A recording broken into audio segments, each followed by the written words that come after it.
roadmap to the study group looks something like this, wherein we have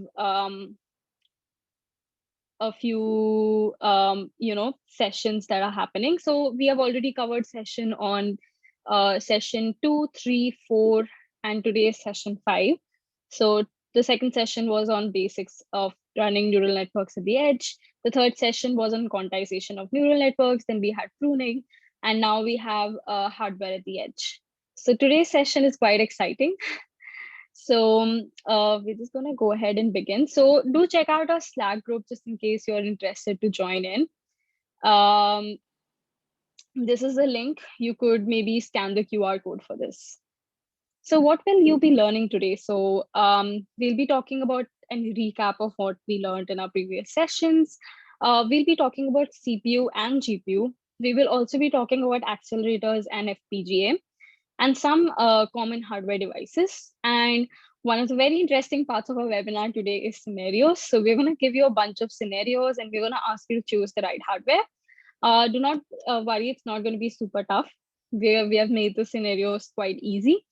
And I think what we want out of this webinar, or what we want you to take away as such from this webinar, is maybe ask yourself a few questions before you choose your next hardware. Or for example, you find a deep learning problem. Why do you want to run it on a GPU versus a CPU? You ask yourself these questions. In which case is running on a CPU better? In which case is running on a GPU better? Is it better for me to use CPU for training, or is it better for me to use GPU for training? So there are questions like that you need to ask yourself. And we're going to talk about a lot of hardware specs this today. Like we're going to talk about a lot more hardware that exists. But don't get overwhelmed by that information. I also took it right out of the web. It's not something I know by heart. I also read the specifications. I read data sheets on it, and I come to a conclusion about it. So it's something which is common knowledge out there. So you don't need to worry about that.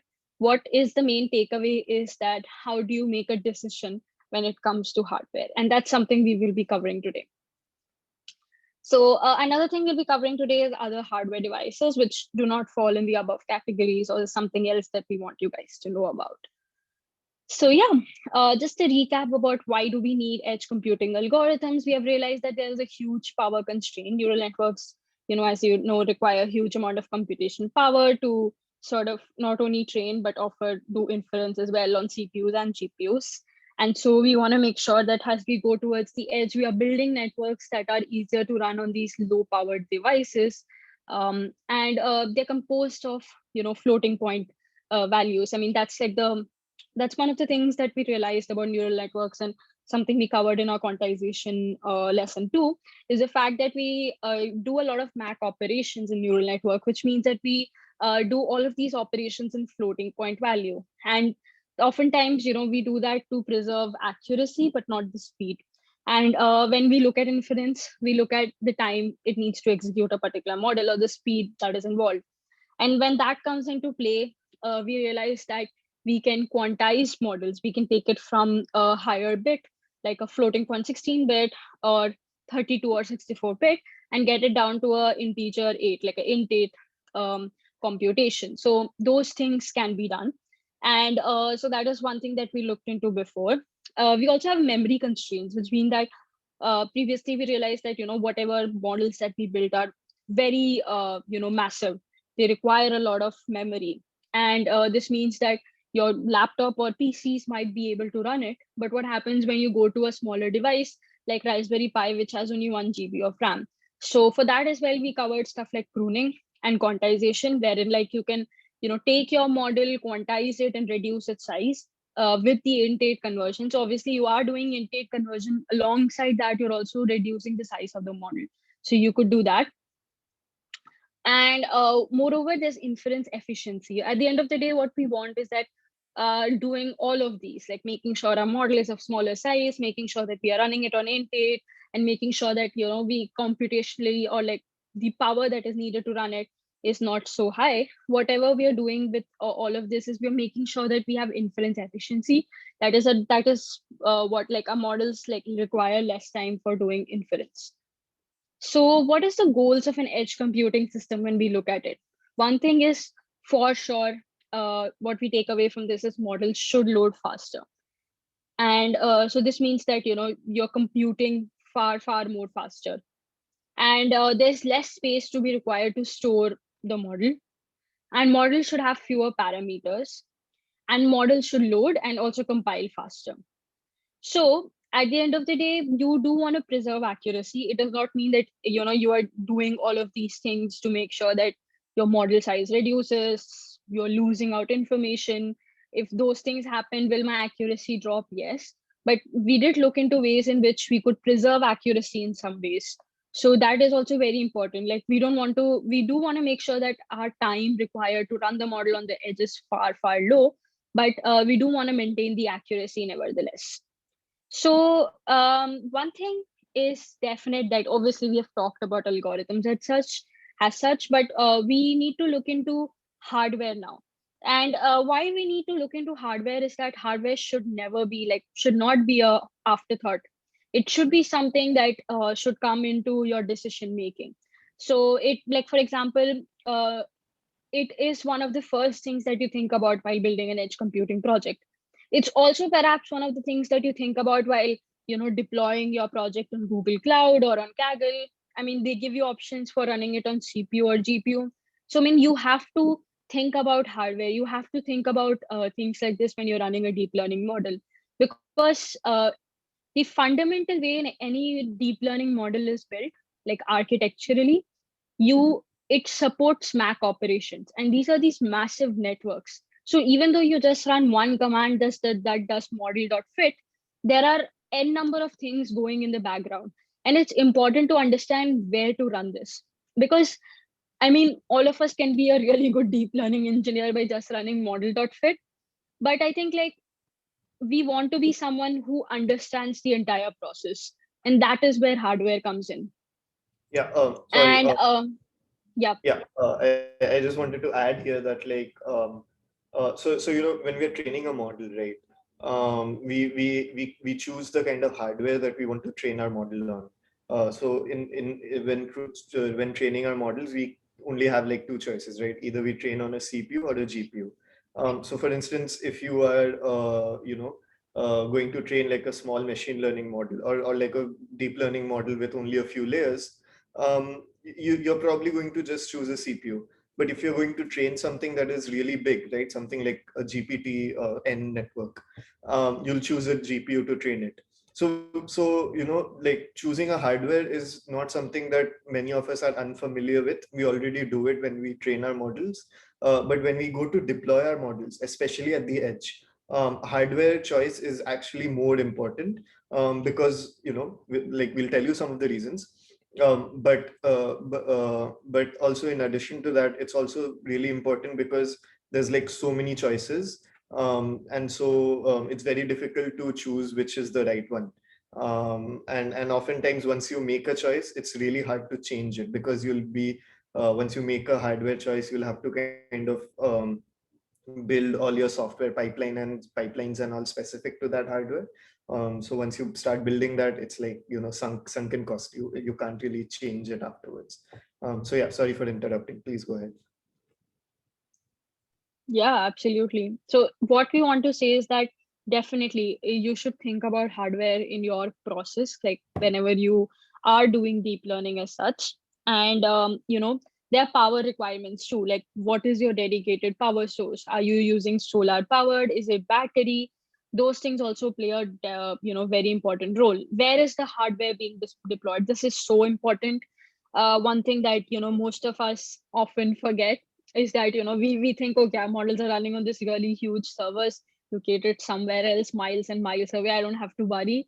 It'll just take care of it. But what happens when you have to deploy models, or what if you have like clients wherein like they ask you to deploy models in places which are inaccessible, so or remote? Those questions come into play, and we're going to have a very fun scenario about that. So stay tuned, and we're going to give you like good answers for that as well.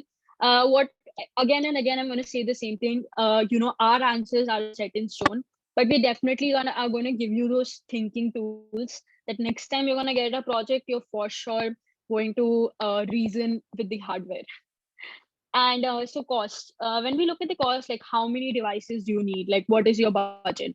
This is so important. I think it is important even if you go to the industry, even if they have a lot of money, cost is still a factor, because it's oftentimes not one device, right, that you deploy. You might deploy like 10 devices at once. Then what happens? The cost is only going to multiply.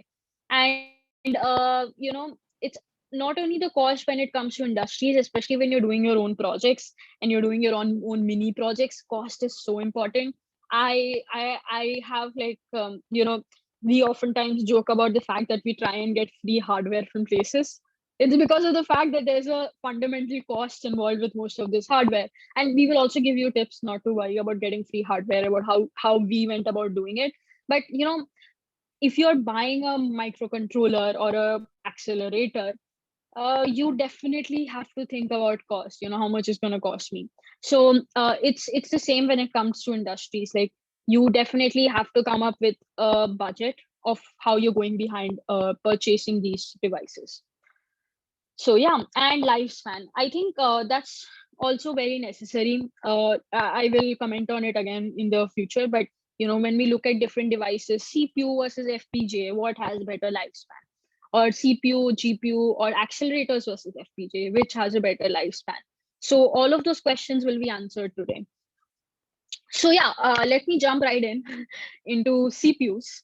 So I'm going to make this more interactive since we have lesser people on board, and I want to make sure that you guys all have a say in what we do. So if you can let me know, like just in case you have emojis and stuff like that on your on your Zoom link, you can let me know if you guys have. Obviously, all of you guys have worked with Intel CPUs, right? You guys can just raise up your hands and I can see it over here. I hope you guys have an emoji for that. Amazing. Thanks. Yeah. Awesome. So people are listening. That's great to know. So yeah, awesome to know you guys have worked with Intel CPU. So Intel CPU architecture looks something like this. So what you can see here is there's a system agent which basically connects to, or like this ION interface which connects to your desktop memory and all of those.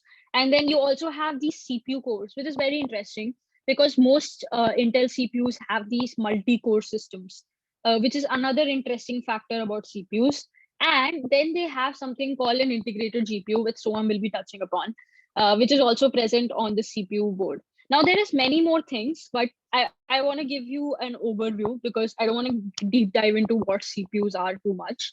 But yeah, we will definitely be, and I don't know if you guys know, like, I think it's in the next slide, but yeah. So how do you choose the right processor for your application, or how do you choose the right CPU for your application? First is you look at cost, as I said.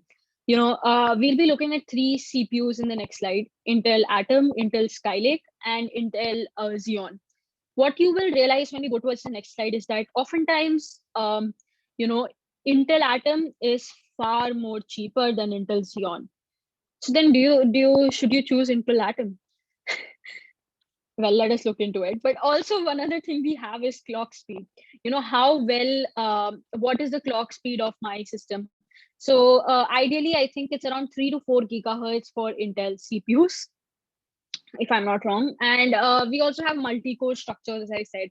The more cores you have, what happens is that you can perform something called hyper-threading, which means that you're not performing one single task.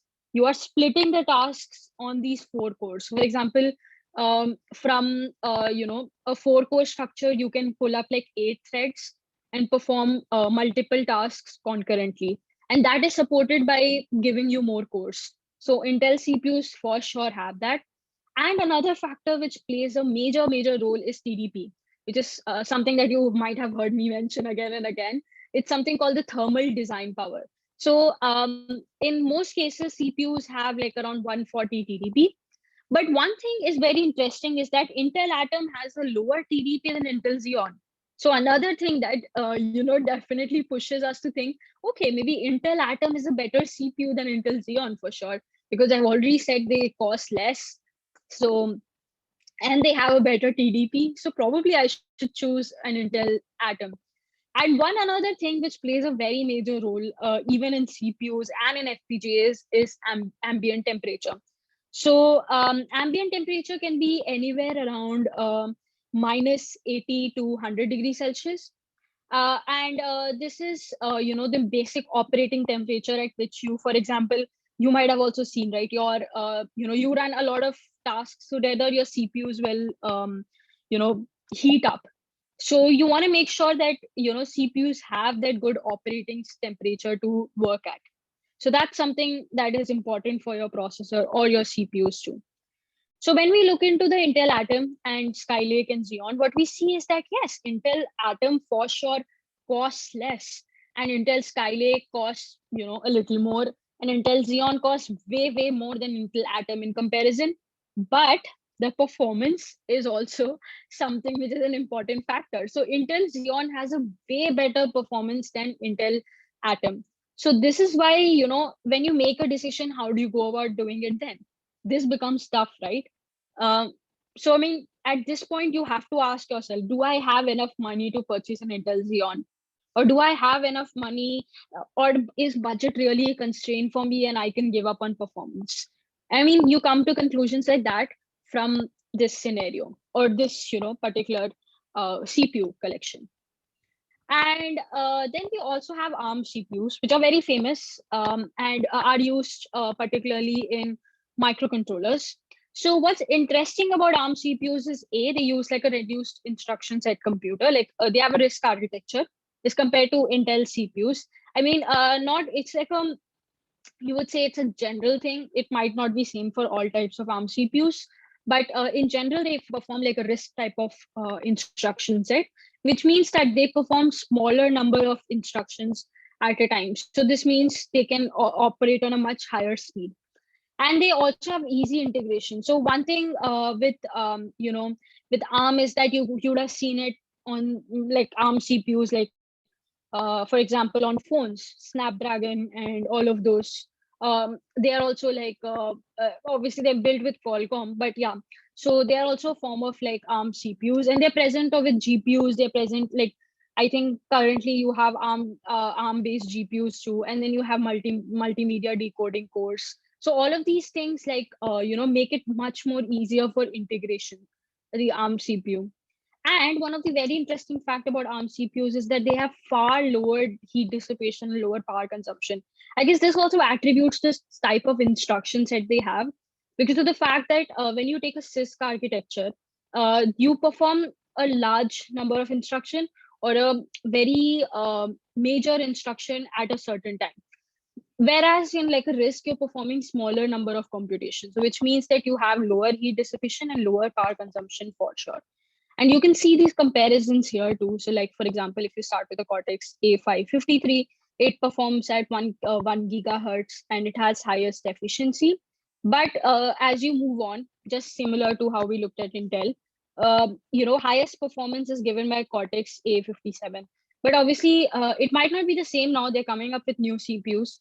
This is something that I took off from the web again. So you can see the performance here too. So if you see A15 has sort of, the energy consumed is almost the less energy consumed is by A72, but the highest energy consumed per per area is with a Cortex A15.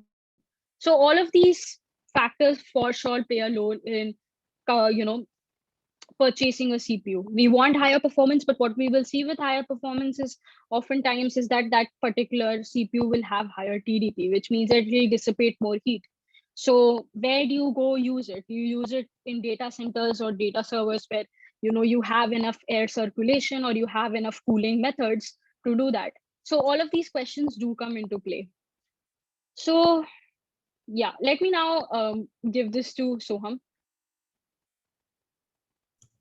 Yeah, thanks a lot, Archana. Yeah, so this time, I, we're I doing. I guess someone raised their hand. Oh, I think they have raised it from before. It's fine. Yeah, please go ahead. Okay. Yeah. If you guys want to come up and speak, to let us know. You can jump right in. Mhm. Yeah. Sorry. Yeah. No worries. So we'll be doing like this back and forth this time a bit, where Archana takes up some parts of the PPT and I talk about some other parts. So Archana has been so far talking about CPUs, right?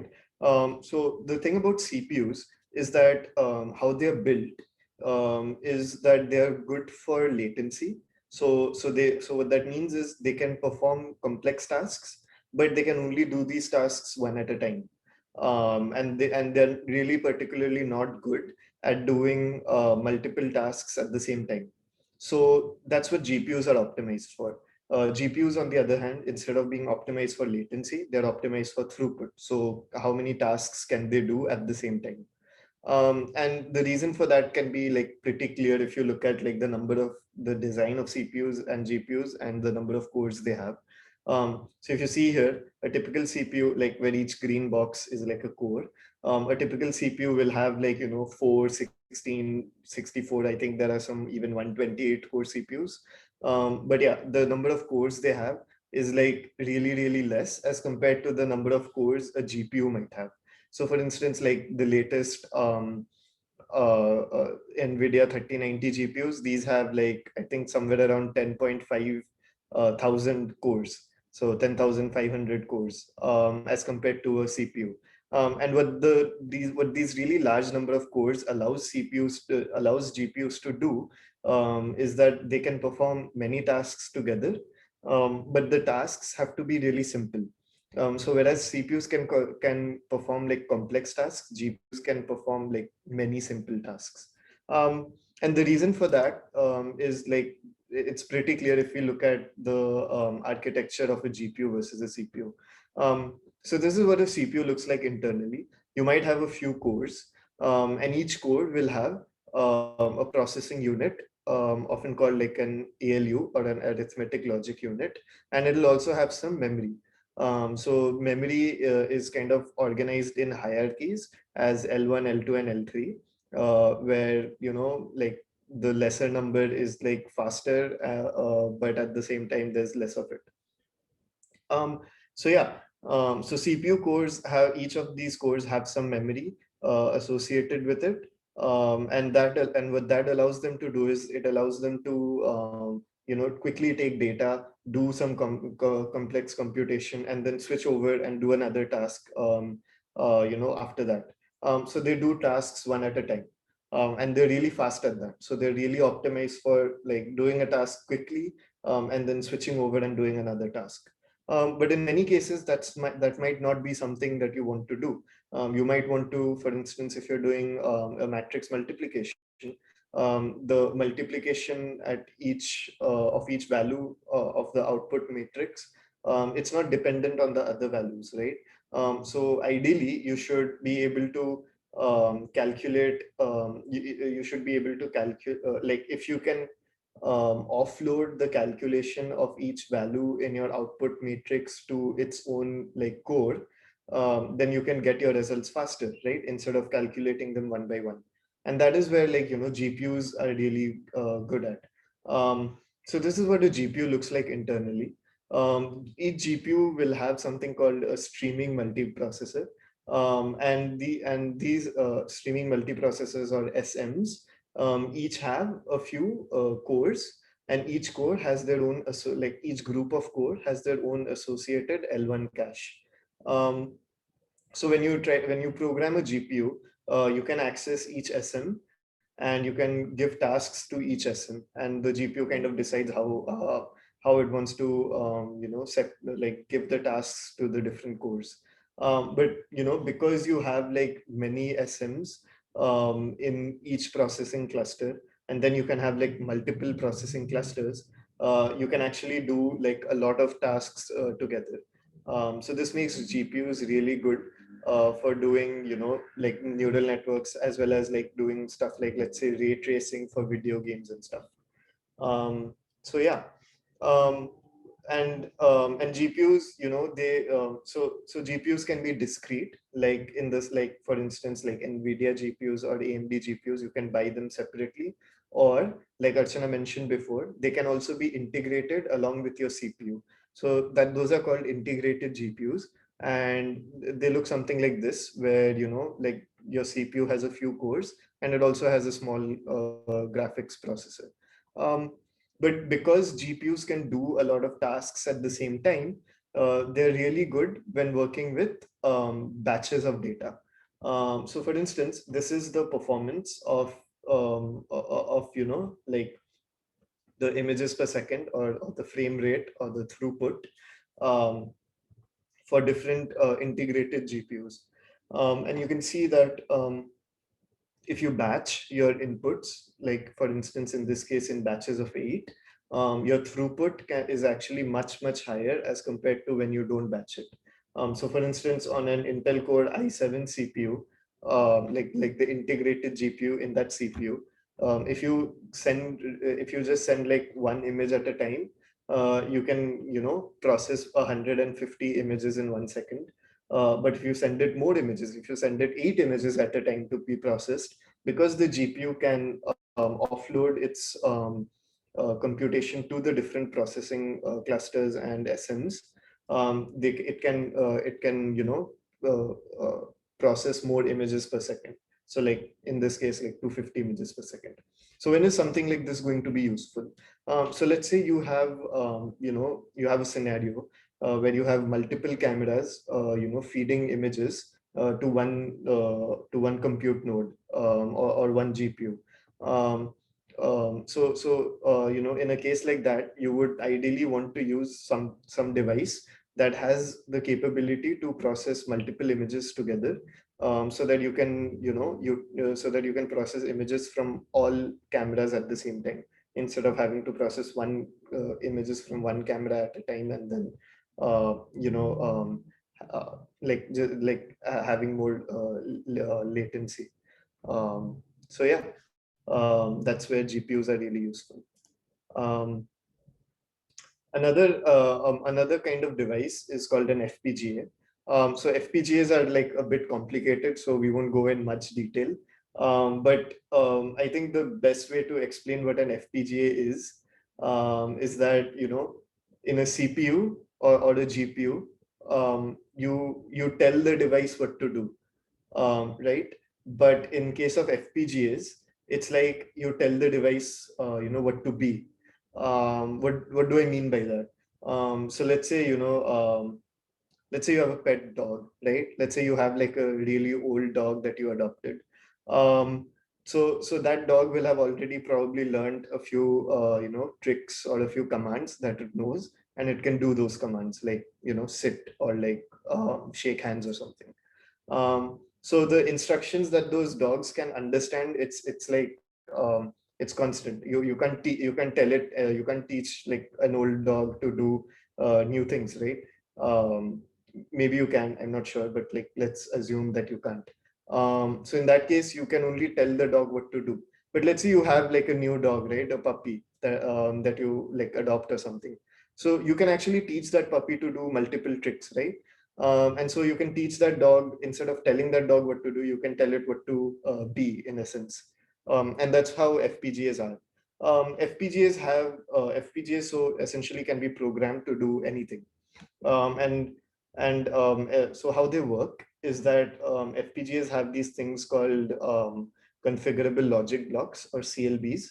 And each CLB is like different CLBs can like each CLB can be programmed to do something like a specific operation, and different CLBs can be combined together or connected together using these SMs, which are like switching matrices, or sometimes they're called switching logics and stuff.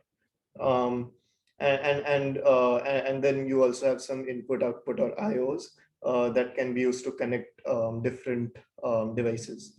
So yeah, so what you can do is by programming each CLB to do something, and then by combining CLBs in basically any way that you want to, using switching matrices, you can essentially program the FPGA to do anything. In fact, like when Intel or like any other company releases a new CPU or a GPU or something, they almost always first test their design on an FPGA by programming what their CPU will do, like all of their CPU logic and stuff on a really heavy duty FPGA. But like as you can imagine, if you have a device, something that's like this powerful and this like unique and efficient, programming it is actually really, really difficult. And to program it, you need these things called bitstream files. And bitstream file, like the different FPGA designs might call them different things. But these are basically files that program into the FPGA what each CLB or what each logic has to do, and how those like logic blocks are connected. So programming them is actually super difficult. But despite that, these they're very powerful and efficient, like I mentioned, and they're also really expensive. So high-end FPGAs can be like $10,000 worth. But then because like these devices are like really hardy, so they can work in harsh environments. So for instance, like let's say if you're deploying something in like a mine or like in the middle of a desert or something, you would want to deploy it on an FPGA simply because of their longevity and how much they can like work in harsh conditions. So yeah. Um, so there's some examples. Sorry, Archana, maybe you want to cover the accelerators now? Yeah, sure, absolutely. But we have a few questions that came up. So I thought Mhm. maybe we can go through those too. So let me go ahead and share my screen nevertheless. Or maybe we can take up the questions first. Do you want to take those up? Yeah, sure. So the first question by Padmaja is, to program FPGAs, do you need to use Verilog or VHDL languages? Yes, that is what is actually used to program FPGAs. And these aren't really like easy to work with or learn. Um, and so what people usually tend to do is, you can have bitstream files that are like the other people have released, that are going to be like really efficient implementations of the task that you want to do. And people usually do that. Like later on today, we'll also see how you can use like these bitstream files that someone else has programmed, and use them in our application. So yeah, we'll be doing that. Um, will it be any use to you now? Yes. So I mean, I haven't done FPGA programming like in like I think the last year or so. But when I did it like about 1.5 years ago, yeah, people were still using Verilog and VHDL. I'm not sure how much they have changed since you have last used them. But yeah, people still do use Verilog and VHDL to program bit streams, to create bit streams. Um, yeah, So so we yeah, have I another just had question. another. I Sorry. had another input to it. So if just in case you're like I also do not know Verilog, I also do not know VHDL. I'm not very sure if Soham is like very like used to it or something. But I'm not. I haven't used it, and I think we learned very little in our college, but we haven't had the opportunity to ever use it. But yeah, so one thing you can do is that some FPGAs, for example, Xilinx, they have something called Pink, which is like using Python on FPGAs. So you can try that. I can drop the link right after my section is done, and I'll drop that onto the chat. And that's also very interesting. So instead of using, so it almost acts like a wrapper, like how it acts like a wrapper for running, like for, I think like Xilinx. I don't know what Xilinx uses. I think it uses Yeah. Verilog. No, Xilinx has its own language, right? No. So we are using Zinc devices, ZY Yeah, and Zinc. Zinc FPGAs, and yeah, so you can program them with something called Pink, which is PYNQ. Mm, Yeah. Um, exactly. Yeah. yeah.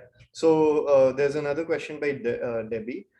Is there a particular type core configuration used with programmable logic controllers, like Schneider Electric Unity processors? Um, I'm not sure what you mean by that, Debbie. Yeah, maybe you could ask another question, like, or rephrase it in another way. Or like maybe after the call, we could like, invite you to speak, and we could help with that afterwards. Yeah. Yeah. I do believe, like, when we were reading about SCADA systems, I do believe that Schneider uses some form of PLCs, like programmable logic controls. But so, like, all FPGAs will have like a PL side, right? They'll have a programmable logic circuit, or like yeah, basically like programmable logic circuits which are there. Like, even it's present on Zinc boards, right? Yeah. So maybe like Schneider has a way to interact with it. Must have like built some software for it. Is that what you mean?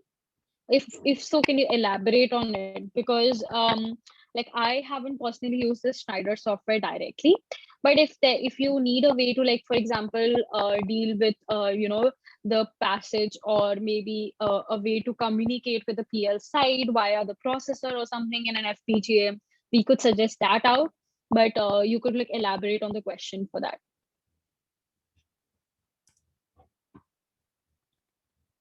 Yeah. So maybe you want to move on to accelerators. Yeah, absolutely. So one more interesting thing and very, very useful when it comes to deep learning is accelerators. So accelerators are basically, you could call specialized hardware, or they're also called co-processors. And they're oftentimes used just for deep learning tasks. So I guess this is very necessary, is that you'll oftentimes see accelerators being used just for doing deep learning, or just for doing inference in deep learning. And it's not really used for, like, you couldn't compare it to a microcontroller or any other architecture like an FPGA or others that we have looked into before. One of the accelerators that are present are VPUs. So this is like a visual processing unit. It's by Intel. It's called Intel Neural Compute Stick. So, sorry, one thing which is very interesting about the Intel NCS is that it contains something called the Myriad X processor. So this Myriad X processor, I'm not very sure if you're able to see this thing, but this tiny processor here is the thing that does the entire job for this BPO. So this thing is called the Myriad X. It's actually something which is USB 3 compliant, which means that it's a plug and play thing. So you can take the NCS and plug it into your laptops. You can plug it into a Raspberry Pi and then do inference. So that's very, very interesting about accelerator. And one more thing which is very good about this is that what the Myriad X essentially offers is a dedicated neural compute engine, which means that you're able to perform tasks which are specific for deep learning in it. So it has like and that, what it means by that is that it's specifically meant for performing computer vision tasks. It is far easier to perform computer vision tasks now because it has its dedicated neural compute engine. Another thing very, very interesting, and which sets it apart from all the hardware we have seen up till now, is the power consumption.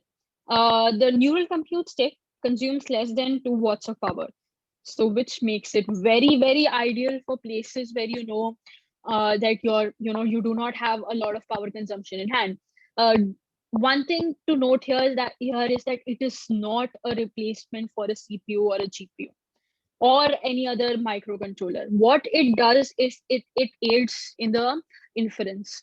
In essential, what you're doing is that you are giving some computation of your inference to this tiny unit and asking it to perform it.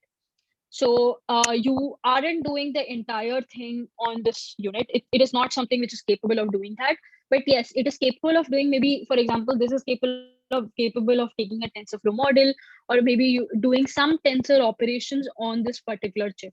And that makes it set apart from the others. is that it makes it very, very specialized for deep learning, one. And the fact that it consumes less power is that we can deploy it at places which, have less power supply for sure. And what are like one another thing which is very interesting about it is it's a hardware accelerator. So it can perform depth estimation, optical flow, and motion estimation. So all of these things it can perform. And we also have this edge TPU, which is another form of accelerator or a co-processor, this is actually by Google. It's a Coral co-processor or a Coral board. And what you can see here is one of the most interesting thing with both the accelerators is size and the space constraint. For example, you give me a project which is based out in the remote areas. I will not take my bulky CPU or GPU and carry it to that place. I know space is a huge constraint. It's not possible for me to install a CPU or GPU everywhere. In such cases, it's very, very interesting if you have like a small microcontroller running and you plug and play this co-processor like the HTPU. And one of the another interesting fact about that is it supports TensorFlow Lite, which is amazing. So NCS supports like it's mostly run using the OpenVINO toolkit, but this uses TensorFlow Lite. So just in case you're like versatile with TensorFlow, it's very easier to use this. And it has the HTPU ML accelerator, which like the dedicated neural compute engine is set only for doing machine learning tasks. So yeah, over to you, Soham, but I guess we have a few questions. Mm-hmm. Do you want to take those questions up? Yeah, could you tell me what the questions are? Oh yeah, I can find this. Okay, so one is, can we get some links to accelerator devices to buy and how to use them, especially for inferencing at the edge? Absolutely. I'll drop in some links for OpenVINO toolkit and the Coral board. And those are like pretty standard. I mean, one another thing which is very interesting about the NCS space, I think I should have mentioned with both the accelerators and the edge TPUs that they're very cheap. So I guess the NCS is less than $100, and I just saw the price for the Edge TPU Coral. It is around $59. So you can imagine the price point is quite low. So if you are someone who is planning to do like a edge computing project and wants to start with this is the best place to do so. So I'll go ahead and I will add those links onto the chat now. And also you want to know how you're using, I want to know how to use, how right now you're using these tiny devices. Are you using boards and programming them like an FPGA? So currently there are various ways to use it. Yes, when you use an FPGA, you have to program it. There is like a different set to program it altogether. But if you use accelerators or CPUs and GPUs, you have current frameworks which already support these devices. So it's far easier to program them, or it's far easier to use them as such. I hope that answers your question. If not, you can add more questions and we'll answer them for sure. Yeah. And So yeah, yeah, that's it. We're done. Yeah. like this is like a FPGA board. So as you can see, it's like really small, about the size of my palm. Yeah, we usually buy boards and then use them to build projects. The reason for that is because they have these GPIO pins, so I can like integrate different sensors or speakers, like anything to give an output, or like a motor or something with it as well. Yeah, so that's how you usually deploy like build projects with these devices. Okay. Um, so yeah. So far what we've been doing is we've been talking about like CPUs, GPUs, and so on, like in general. But now let's dig a dip deeper and see the different kinds of devices that are available and how they are different from each other within each of these classifications. So for instance, CPUs, right? One of the higher end CPUs is and something you're probably familiar with is like the Intel i9 CPUs, or like Xeon CPUs. There are also other Intel CPUs more geared towards microcontrollers and stuff. So like the Intel Atom CPU. Um, I think I have an Intel Atom board with me right now. I'll have to take it out, and I can show you that later on. Um, and you also have ARM CPUs now as well. So for instance, the ARM Cortex M55 is like a new CPU that's like really low power and meant for edge computing devices. GPUs, you can have discrete GPUs like the NVIDIA 3090, which was recently released, or like something that is integrated onto the CPU itself, like for instance, the Intel HD 530. There are two types of accelerators, like Archana mentioned, the HTPU and the Intel NCS. And you have FPGAs like the Intel Aria 10, which is like one of the really higher end FPGAs, or like the Xilinx Zinc board, which is like really small and meant for like small projects and stuff.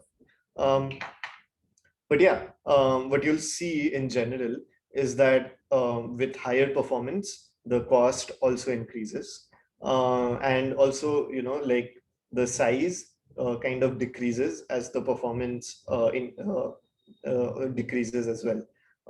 So performance and cost are like directly proportional, and performance and size are like inversely proportional, right? But there are a few exceptions, and this is where you can and this is what we want you to also kind of take advantage of when you are like choosing a hardware for your edge computing projects.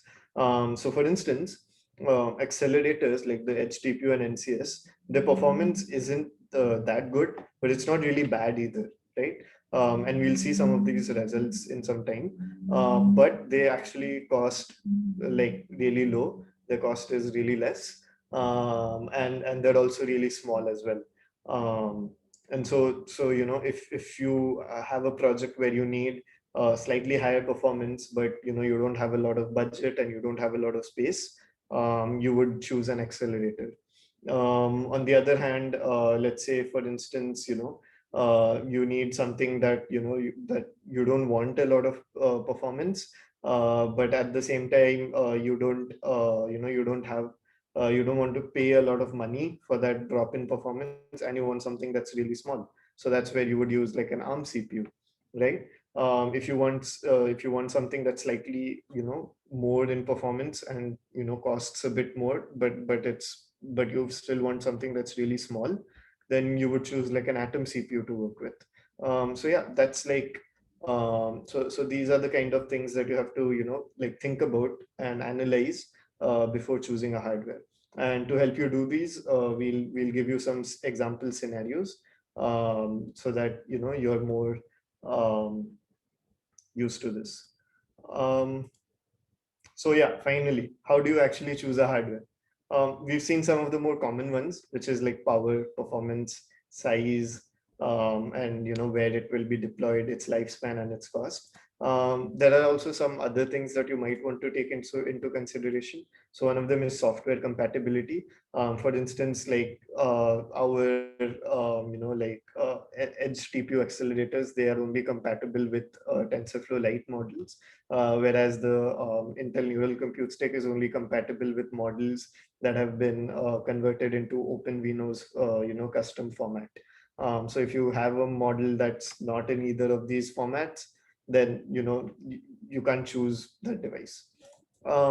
Another thing that you might want to take into consideration is like the interfaces. So for instance, like are there interfaces to attach sensors that you need, or like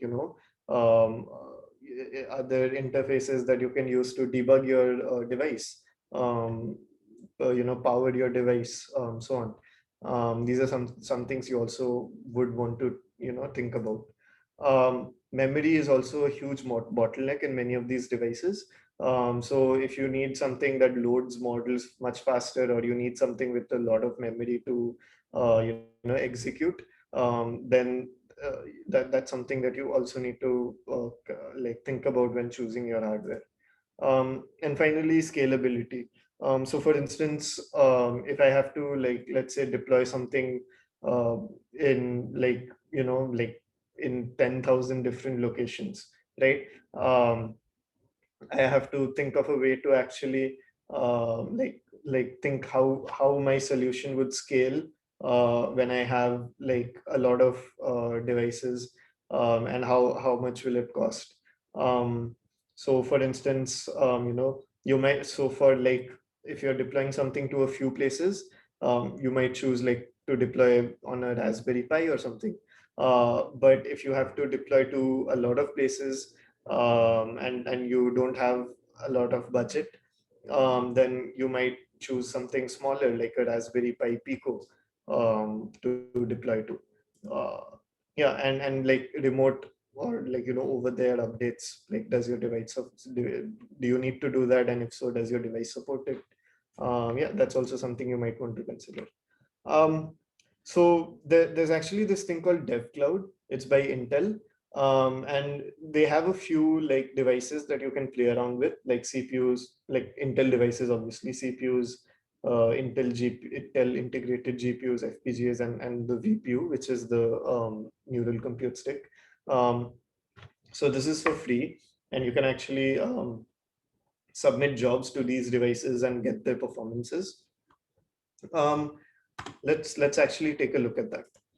Um, so we'll be covering DevCloud in the future in more, in more detail. But for now, I just wanted to show you the performances of these different devices. So this is like the problem we have is like a very simple, like identification of items, kind of objects kind of problem. So for instance, we have like identifying bottles, and then yeah, you add or remove a bottle, it should identify it. And identifying people, let's see, yeah, like this. um, and yeah, so we ran this for like a few different devices, and these are like the results of them, right? um, so the processing time is like, so because we're feeding in a video, so we're just seeing like how much time it takes for each of these devices to actually process the whole video. um, so like as you might imagine, like the better the device is, like for instance a CPU, a Xeon CPU, the time it takes to process it will be much lesser as compared to like a lower end device like an Intel i5, or like an Intel Atom, which actually took the most time, right? Whereas like another, like the Intel FPGA, which is like one of the really high end devices, it took like 15 seconds only to process the whole video. And we also have this device, which is basically like 8 neural compute sticks together, that took the least amount of time. So this tells us the latency, right? This tells us how much time in total it took us to process a whole video. Um, but there's also another consideration, which is the throughput, or the number of frames per second that I can process. So if you remember, initially I was telling you how CPUs are good for latency and doing one task after another, whereas GPUs are better for doing many tasks together. So that's what you kind of see here, right? Like an Atom CPU has like one of the lowest frames per second, like the lowest frames per second. But compare that to like an integrated GPU on an Intel Core i5 processor, the performance of that Intel, just the integrated GPU, is very similar to the performance of the CPU itself. Right, and you have to understand, right, this CPU is like much better than some really bad integrated GPU. But despite that, their FPS is very similar, and that's just because um, how good GPUs are at doing tasks parallelly. Um, so even though in case of latency, like the GPU has higher latency, its frames per second is actually like really similar to the CPU. Also, like the FPGA is actually like the best, like one of the best, and then you have like this cluster of 8 VPUs which performs like really good. So yeah, so Yeah, one thing I think we have to note here is the fact that it is 8 VPOs. So if you take them individually, the performance obviously degrades. So I mhm, think that's one thing that definitely has to be noted. I mean, with 8 of them together, you're essentially performing like multi-processing. So mhm. that obviously, if you're able to perform tasks concurrently, they almost like mimic, I would consider, a parallel processor. So it's perfect for running neural networks. But what happens when you run a single one is also very interesting, because we had results from before where single VPU used to take a longer time, because Yeah, this is a tiny device, which has great cost and great power consumption in terms of very, very less power consumption. But when you look at the performance, you will immediately see that there'll be like a jump in the time, which means that it isn't performing that well. yeah. So this is actually the result for a single VPU. So you can see its FPS is actually less like than the other CPUs we have here, even the GPU, and its latency also is really high. So yeah, but when you have like a cluster of them, they perform much better. Yeah. So yeah. So I'll like wanting to like let's just answer a few questions before we move on. Can you share the Intel DevCloud URL? Yes, of course. Let's see. Where is it? Yeah, I'm sharing that one. You could like move on. I can go ahead and do URL. that. And can multiple CPUs or VPUs be used at once? Yes, you can. So this is the result for using multiple VPUs at the same time. If you're talking about using a CPU and a VPU at the same time,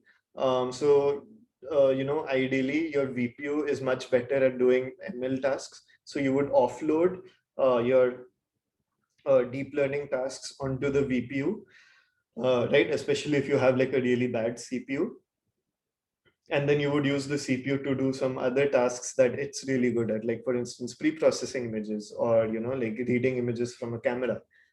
That's something that so they could work in tandem, and they could do the tasks that like each device could do the tasks that it is good at. Yeah. And can one program using a CPU and VPU together? Yes, that's essentially what like like what this code is. It's do so the C this is just an example code. If you go on to DevCloud, you can see this as well. If you can't find it, like feel free to message us in Slack. I can share the code with you. But yeah, what this code is doing is basically it's running on a CPU. It's running only the pre-processing part on the CPU, and then it's offloading all of the ML deep learning part onto the VPU. So yeah, okay. Now let's go to the thing that I'm most like excited about, which is the scenarios. So the goal of this scenario is to give you like some requirements and like and a few set of conditions, and then based on those requirements and conditions, you have to choose the hardware that would fit that condition and requirements, right? So let's do the first scenario. So we all know, right? Like social distancing is like really, really important, especially during COVID. But one area where people, like don't social distance at all is near crosswalks, where you have to wait to, cross the road, wait for like the green man signal to cross the road, right? So let's say you have a project from your local government's transport ministry, and what they want you to do is they want you to use like the like 8 cameras. So each intersection has 8 cameras for each of the 8, cross like four. So you have 4 crosswalks, and each crosswalk has 2 sides. So 8 cameras. Um, and you have to use the cameras to detect if someone is like if people are socially distancing properly or not, right? So to power your devices, it's fine, you can tap into the power that the traffic light uses. But because this is going to be deployed in like a street area where there's obviously not no space at all to actually like put a CPU, or like put a huge machine there. They only have space, which is about the size of like an A4 sheet of paper where you can, deploy your device. So this space is like basically inside like the power box that is present in each intersection. One power box at each intersection for all of the traffic lights and stuff. Yeah, and you have to deploy this to 2 cities which have 10,000 intersection in total, and your cost that you can, your budget is about $500 per intersection. And yeah, so to check social distancing, you have to check twice a second. So your latency has to be, 500 milliseconds, 0.5 seconds, or your throughput has to be, 8 cameras, right? So 8 into 0.5, right? Or am I doing it wrong? Essentially, you Yeah, need to like in essentially you need to eight, just do eight social, frames. like you have to run the thing a lot many times, right? Sorry, yeah. So yeah, I always get confused between latency and throughput. But yeah, essentially like 8 frames in 0.5 seconds. That's what you have to process. One frame from each camera. Yeah. So where would you Yeah. deploy the hardware like this? So we have a very interesting poll that I'm going to launch. And I just want you guys to vote. So it's anonymous. We won't hold you accountable no matter what you choose. We just want to get an idea of what you think might be right. So I'm launching the poll right now. It should come on your screen. You could let me know which hardware you would ideally choose. And once again, feel free to choose any hardware. We already have some votes coming in, but we have a lot of people in. So please do vote. Yeah, let's wait for like give people 10 seconds, because we are Yeah, running a absolutely. short on time. So yeah, 10, yeah, just 10 more seconds from now. Yeah. Yeah, I think like we already have like 12. Okay, we already have quite a bit of submissions already. And yeah, let me go ahead and end the poll. I hope you guys have put in your votes. So we actually have highest for Accelerator, and which you were right. So I'll go ahead and which was absolutely right. So so we had around Or a lot of people we answering shouldn't tell. accelerators. Yeah, maybe we shouldn't tell people if they're right or wrong. Maybe you should ask them to explain why they chose that device.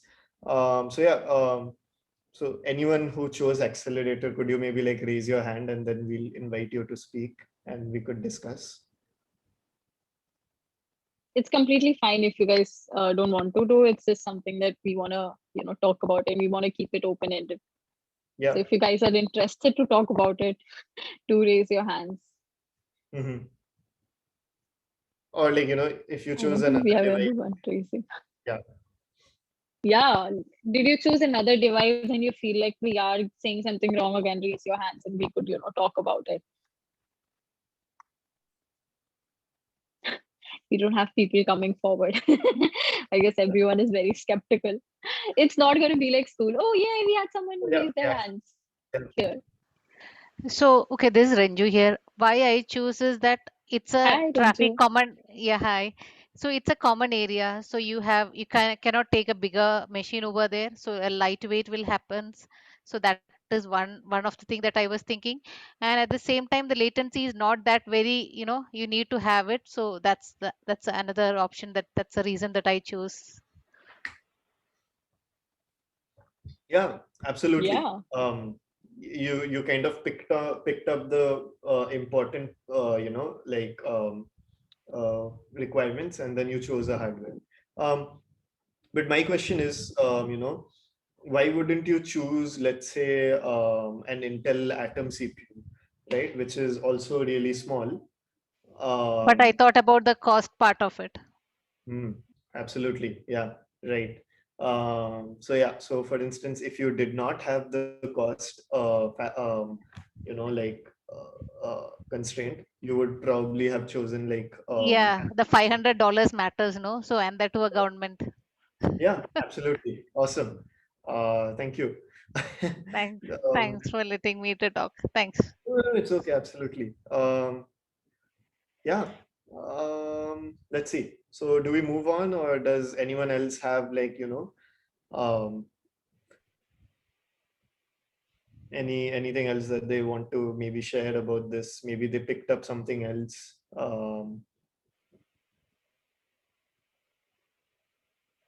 Okay. I think Yeah. we can move on to. Awesome. Yeah. So scenario two. And yeah, this time Archana, like, let's not tell people what the answer is. Okay. So this is like something similar. So detection of whether people are wearing masks or not. So, like, let's say you're in a country where, or like a place where the government is shutting down grocery stores, where people are not properly wearing their masks while shopping, right? This is probably fine for like large grocery stores that can hire people, but your client is like a small grocery store who have very few tasks and like basically no budget, and they want you to build an automated mask detection system, right? Because they can't hire someone who's going to patrol the store and make sure everyone is wearing masks properly. Um, so because it's a grocery store, like, they have already invested in CCTV cameras, and they also have like checkout counters, and each counter has like a PC with like a CPU in it, right?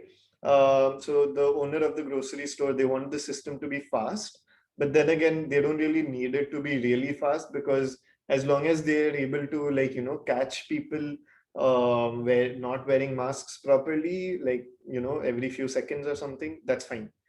So what device would you use to build such a system? Yeah, please choose your, Go for accelerator only, right?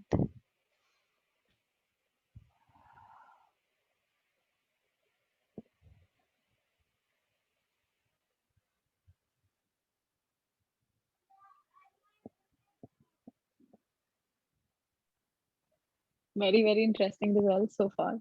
yeah, We have definitely. some more time. Guys, do vote in because we would love to know like your answers, and it would really help us a lot because we would understand maybe what maybe we missed out in explaining, and it would give us clarity. So please do vote in. We just have like little over half people voting. So there are a few more people who haven't voted. I do urge you to vote. Yeah, And no it's one has okay. voted for GPUs. Is it like people don't like GPUs at all? They're like, oh, too costly. But remember, that you could use like an integrated GPU as well. That's also a GPU, right? There's like a whole range of CPUs and GPUs, and FPGAs and accelerators as well. So yeah, I think like most of the people have voted. Let's share the results. Sure. Let me go ahead and end the poll. Just in case you want to vote, there's a few seconds left. Please go ahead and throw your votes in. Please don't hesitate. Again, this is anonymous, so don't worry. Mhm. Okay, let me go ahead and end the poll and share the results. Okay, so most of the people voted for accelerators. Um, so yeah, maybe someone who can raise their hands, and then we'll like maybe explain why they chose accelerators. So I think we already have someone here who chose accelerators, right? Yeah, Yeah, Renju, you already chose the accelerators. and we also have Yes. Shweta who raised her hand. I'll allow her to talk as well. Yeah, Yeah, so yeah. Shweta, like why did you choose like an accelerator? So a couple of things you mentioned that at each there will be a CCTV camera system at each checkout, and there are like 2 checkout counters. So when the cameras take a picture, so there should be a way to process these images. So which on one side the camera will be taking the pictures, and on the other side the accelerator can perform the detect the image and see if the mask is the mask is on or not. So it can detect based on the images. So Yeah, accelerator could do faster than to do the detection, because it can run these different models to detect the images. yeah, absolutely, and you're right. And that would be like the right answer. But unfortunately, in this case, there's like this constraint, which is like the store has less to no budget. Oh, But at the same time, they actually have PCs, right, at their checkout counters. So they can use the PCs present at their checkout counters that like without incurring any more costs. So yeah, so in this case, yeah, you're right. Like they could spend a bit more money and then use an accelerator. But why buy something else when they already have a CPU? Like two of them actually. They so could the use integrated CPU with the integrated GPU would be the better yeah, choice. absolutely. Yeah. So, like since in this case, like, a couple of seconds of delay is fine, they can use like the CPU as well inside the PC. But, in case they need something that's a bit faster, they could use the integrated GPU in it. Yeah, if the CPU has it. If it doesn't, then, you can't use it. But yeah, that would be the ideal, situation. Um, okay. Does anyone else have like maybe you think like I'm wrong, and you want to come up and like fight with me? That's fine as well. Anyone wants to, anyone else has any other thoughts and they want to speak up? You can raise your hands. Oh, so Zach says that he chooses SageMaker. Uh, yeah. So SageMaker is this is Amazon's ML like how you deploy AWS. Amazon to AWS. No. If you have a lot of budget and a lot of money, yes, you could use that. But in this case, doesn't make sense because you already have like a PC on board. Okay, we have one scenario left. So this is wildlife monitoring. So, the Siberian tigers, they are like endangered or like critically endangered, I guess. And they also live in this area where like the temperature drops to like minus 25 degrees Celsius or like minus 13 degrees Fahrenheit. And you need to set up like 8 camera traps to to count the population of Siberian tigers. Also, because the area is really remote, and like you have snowstorms and stuff, you can't really have someone go and keep checking on the device and monitoring it and stuff. um, so yeah, so the device needs to work in all of these conditions, and also because this is like like a very critical part of global conservation stuff. So you have a lot of budget. So which hardware would you choose in a situation like this? Yeah, maybe Archana, you wanna? Yeah, so awesome. So I launched the poll. We have answers coming in already. Guys, please do vote. Yeah, It's actually so one more like a quick fact while you guys vote. I don't know if you guys know it. So we designed like a course with Intel, and I just to be very frank, this is a part of our course. Like we did something very similar, and so in some way or the other, it's actually a bit of our course content.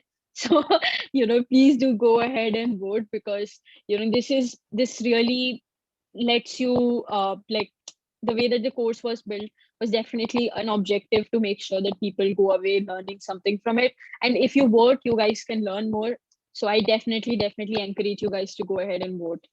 And we just have like only 50% of people voted, so please please do vote.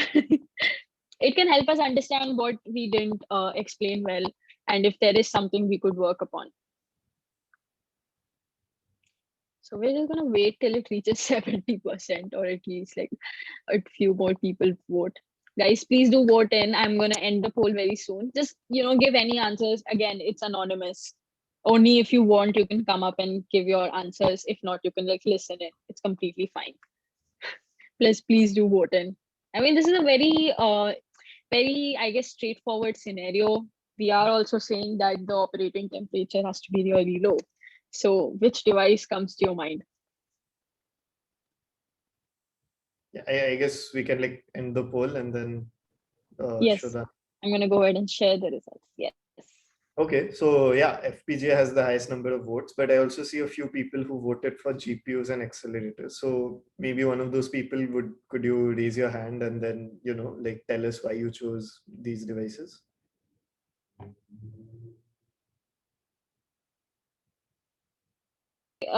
Again, guys, feel free to raise your hands. We also learned the same way you guys learned. We also did a lot of trial and error. We also just found out. And these scenarios are something that is not written in stone. So if you come up and say, no, you guys said it's accelerators and it's probably FPGA, which is good, it's amazing that you guys can, come to that conclusion, because that helps us as well.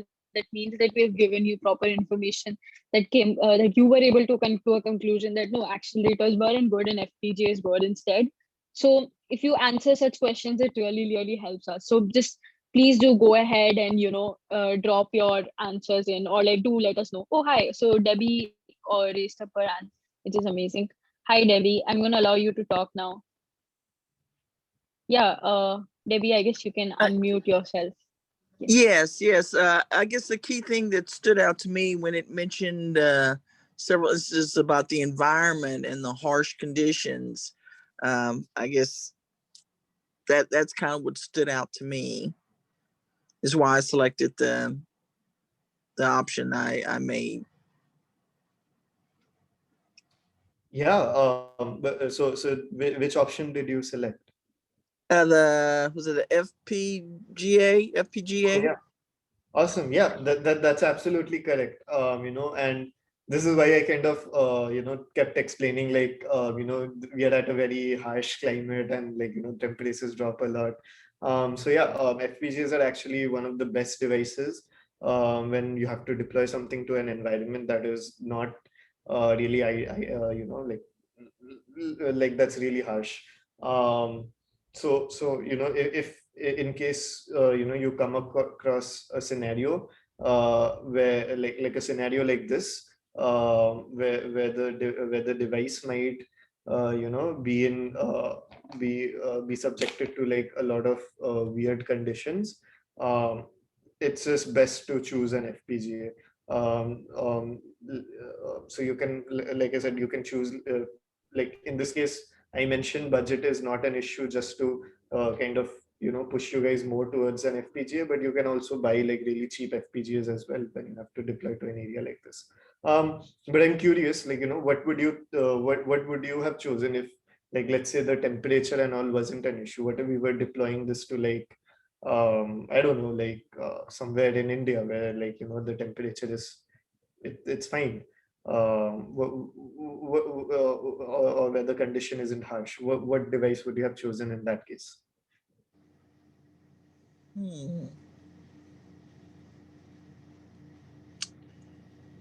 It's okay, you can give us any answer. There are only 4 options, Debbie. You can give us any. Well, okay, let me take a look here. I guess I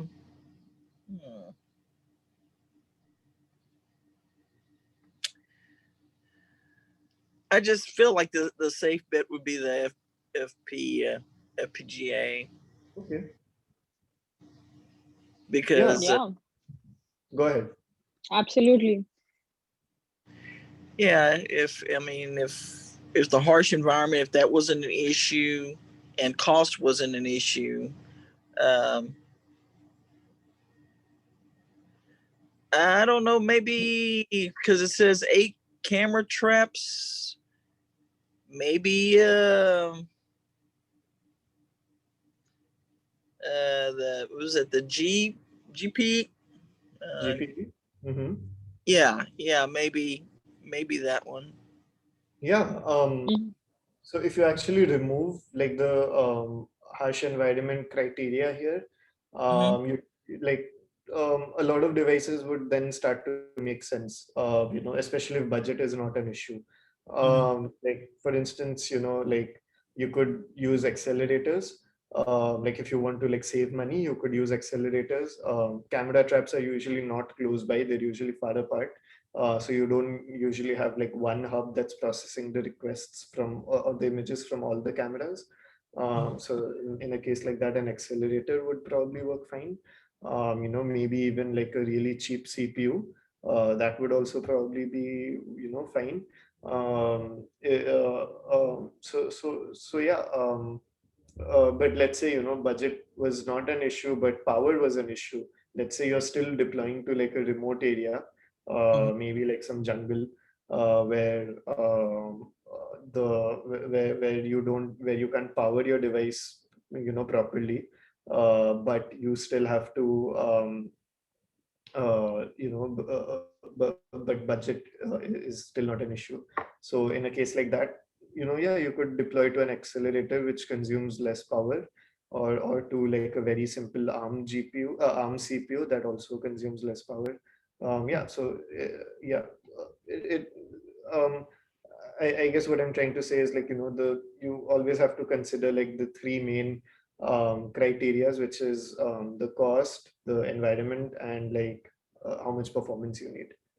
Mm. That, uh, am I still muted No, or we can.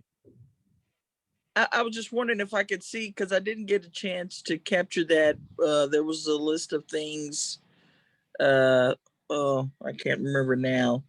Uh, to take under consideration when selecting it, and I didn't get a chance to get a snapshot of that. I don't Sure. know if you know what I'm talking about. If you could show that, I'd like to capture that. Kind of keeps it fresh in my memory. It was oh gosh, it was. I think it mentioned memory and yeah, that's it. That's it. Yeah. Yeah. So in general, these few things are going to be the most important. Yeah, and yeah, some other things that you might want to take into consideration of these things.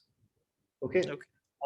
Yeah. So because we are kind of like way past our time, I also wanted to talk a bit about some other hardware devices that you might want to consider when choosing a hardware. Um, so one thing that's important is like sensors, and like sensor fusion is when you have like many sensors together.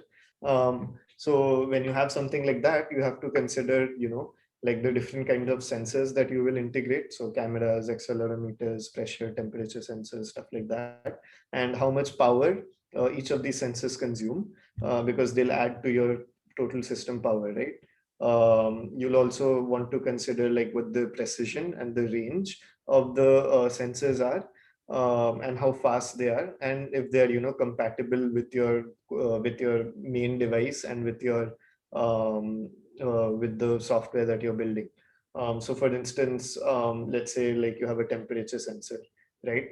Um, some of the cheap sense temperature sensors, they just measure somewhere, like they can't measure really low temperatures or really high temperatures.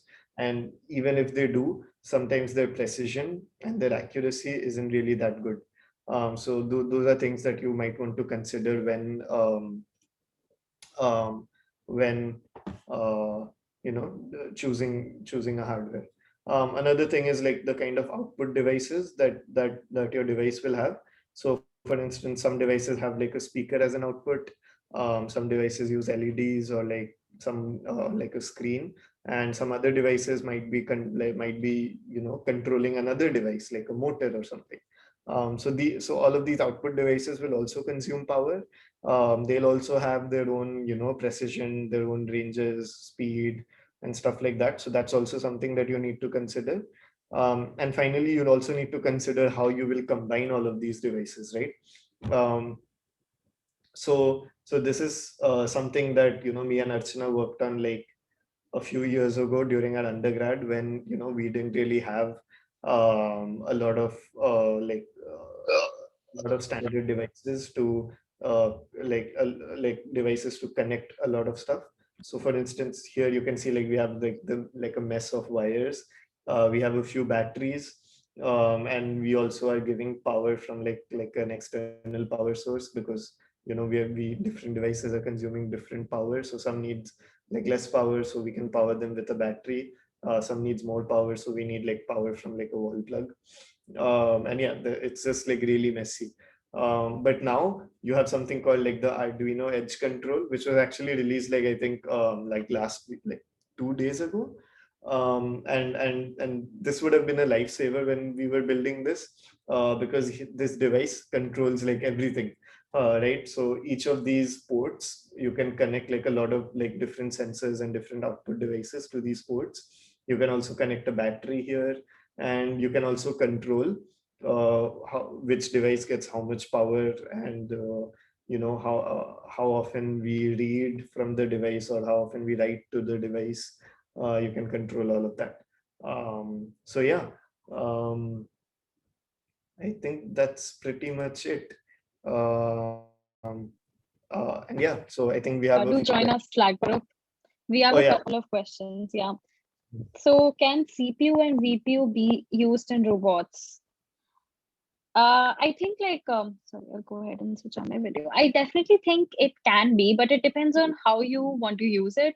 Like basically, like I don't think CPUs can be used because CPUs are like sort of immobile, and especially most robots are like mobile in nature. But if you have like maybe a robotic system which is set at one place, maybe CPUs make sense then. But VPUs for sure you can plug it onto the microcontroller of your robots.